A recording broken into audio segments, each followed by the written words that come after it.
The anticipation is mounting for Arsenal's upcoming Premier League fixture against Leicester City as Mikel Arteta faces the press to provide updates on his squad.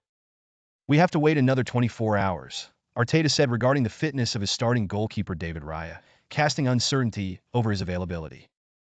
The manager remains tight-lipped about any potential risks involving Raya. "It's not about a risk, it's about a player being fit and available or not," he asserted. Arteta's words were a clear message.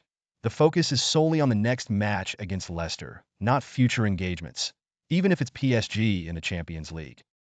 Arteta also delivered a glimmer of hope concerning Jurrien and Ben White, both of whom participated in training sessions. Jurrien was able to take part in training today. "That's good news, so he'll be available in the squad. Hopefully Ben too," he revealed. The same optimism couldn't be extended to Mikel Merino, who remains sidelined.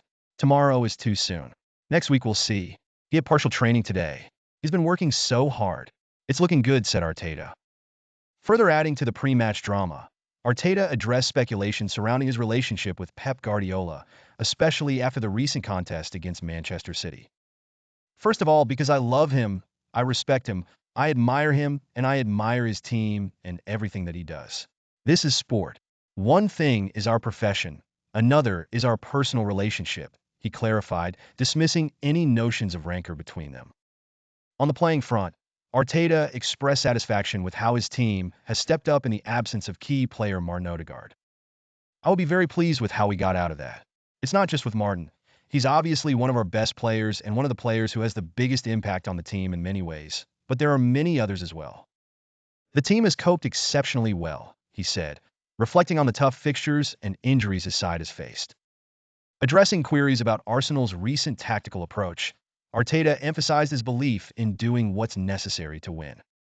"I did what I believed was the right thing to be as competitive as possible to win the game," he stated firmly, hinting that his decisions are driven by the desire to be successful. As the press conference wrapped up, the undercurrent was clear. Arsenal, under Arteta, will be a formidable opponent for Leicester City. The team's resolve and adaptability were evident, and with key players potentially returning, the Gunners are gearing up to deliver a robust performance.